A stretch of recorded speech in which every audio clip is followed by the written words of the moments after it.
Hello guys, I'm Colonel Vanessa and today I'll be answering some of the most searched questions about me.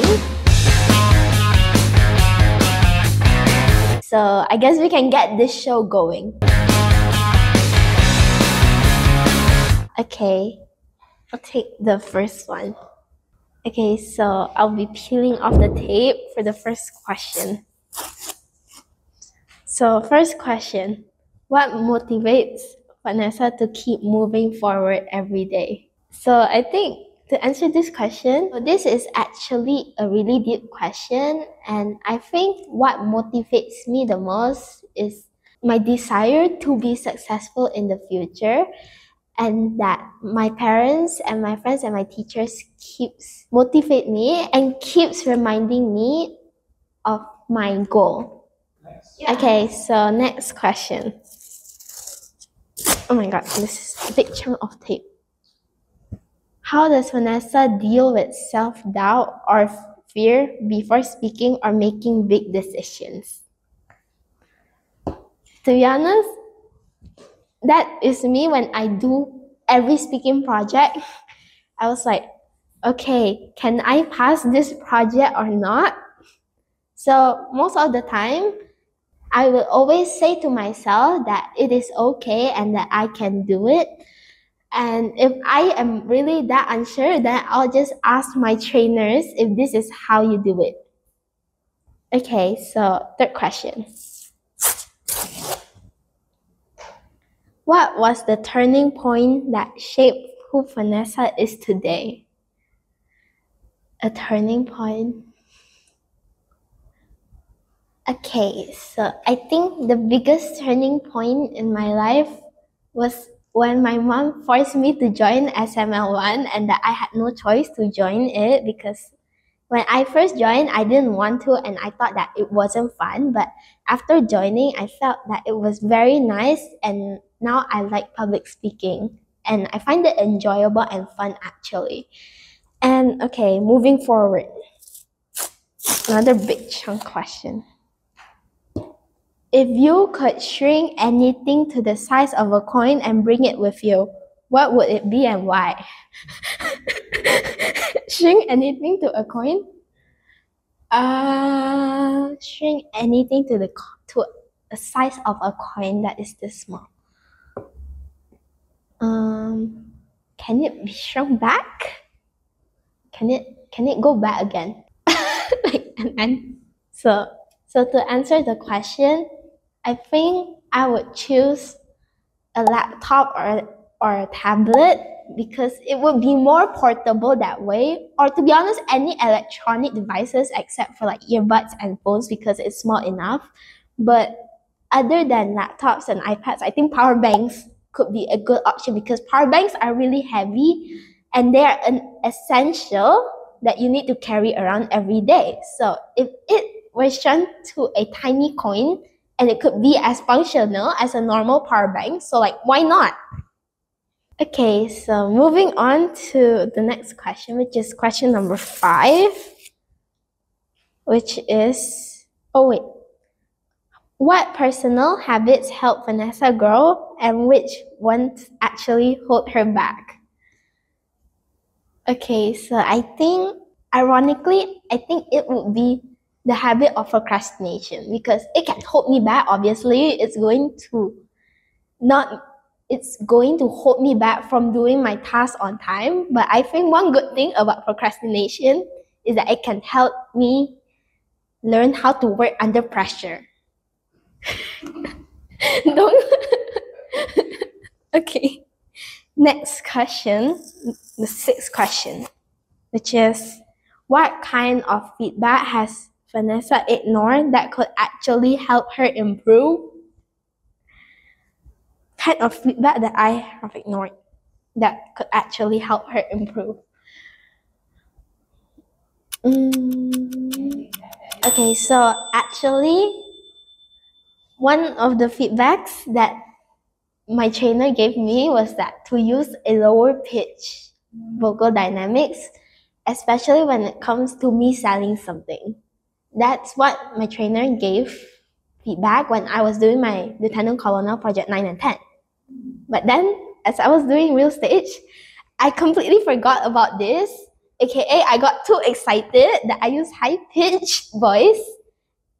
And yeah, the trainer gave the same feedback to me again, which is to use a lower vocal dynamics. But now I'm trying to use a lower vocal dynamics and try not to be too excited that I use too much of a high-pitched one. Okay, so moving on to the next acrylic. Let's go. This one. Okay. Which is, how did Vanessa feel when she received the scholarship email? Okay, so they sent like a lot of emails to us, but obviously when I see the email, I was like, oh my God. First reaction was like, oh my God, did I really do it? Because especially the email when it comes to passing the written test, because I was struggling a little bit there. When I checked my email, I was like, wait, really? How did I pass? Because I didn't do all of them, all of the questions. But yeah, when I received the email, I was quite shocked. And of course, I was very happy as well. Okay, moving on to the next question. How did Vanessa prepare herself mentally for studying abroad? Mentally. Okay, so one thing that is going to be a problem for me when I go studying abroad is that there's probably not going to be an air conditioner at the dorm.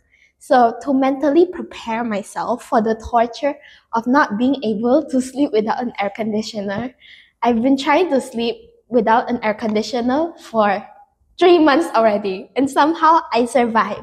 And that's in terms of living. But in terms of studying, it's just me doing a bunch of problems and studying for 2 hours at night to mentally prepare me. And yeah, okay, let's go to the next question. People also ask how to get a scholarship like Vanessa. How would she say to them? Honestly, if people come and approach me and ask me how to get a scholarship, I would be someone who would say, you should work very hard, you should pray to God, and you should also do a bunch of research on the scholarship, and you should watch a bunch of YouTube videos. And okay, the third question from the second acrylic, but I think all these questions are about scholarships, so. People also ask how to get a scholarship. Wait, same question. Okay, so apparently, I think they made a typo here, so same question. I'll go on to the next question. What was Vanessa's lowest moment while applying for the scholarship? Okay, so my lowest moment is actually when I was studying to prepare for the selection test, because it is really intense and my math is 50-50. It's not that bad, it's not that good. And the test was for secondary 2 and secondary 3 topics combined into one, and I was secondary 2 only. So I did suffer and need to put a little bit of extra effort to study for the test, because some topics I haven't learned and I need to learn how to count fast, which is currently my biggest problem in math. Okay, next question. What will Vanessa miss the most from Indonesia? This one? Oh, okay, so obviously I would miss my parents. My parents, they took care of me. But aside from my parents and my teachers, I would also miss my friends at SML1, because since I don't go to school anymore, SML1 is pretty much the only place where I can make friends and socialize. So to answer the question, I would miss my parents, my teachers, and my friends the most. Okay, that's it for the second acrylic. Goodbye. Let's go to the third one. Last and final acrylic. Okay, so first question. How does Vanessa prepare her speech? With detailed drafts or spontaneous flow? So when I prepare my speech, I know it's a little bit weird, but instead of starting from the opening, then the body, and then the closing, I go from body, opening, closing. I know it's a bit weird, but that's just how I prepare my speech.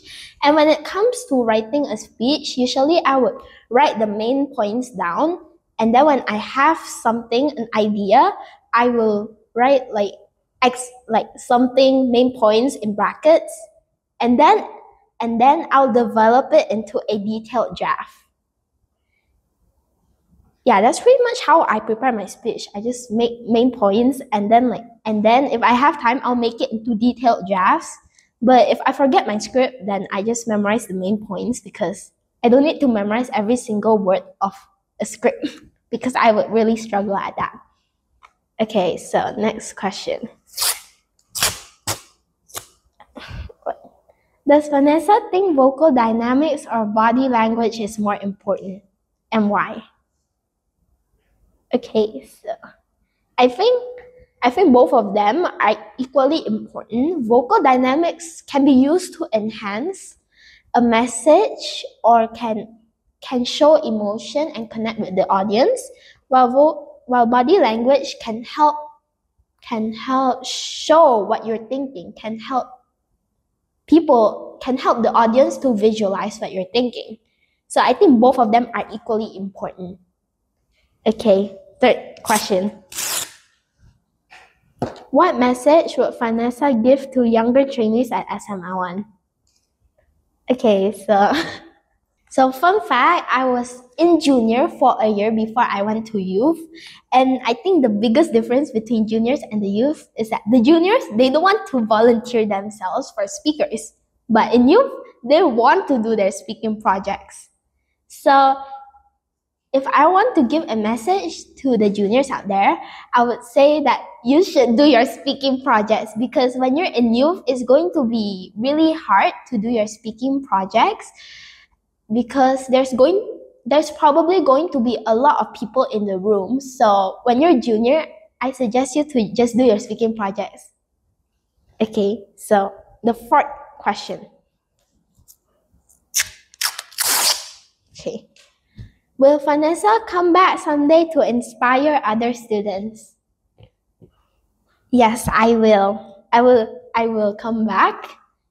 And besides, I'm not even in Singapore yet. I'm still in Medan. So it's okay. I will come back to inspire other students, because like, why not? I don't want to come back as Ati.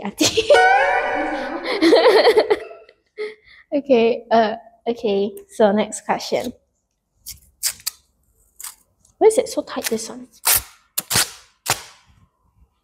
How does Vanessa manage her time while chasing those SML1 levels so fast? I feel like I know who asked this question. So as you guys know, I don't have school anymore. I only have tuitions, which is also every day, Monday to Friday, from 2:30 to 5:30. So basically 3 hours. And of course, in my tuition, we also get homework. It's not that nice, but yeah.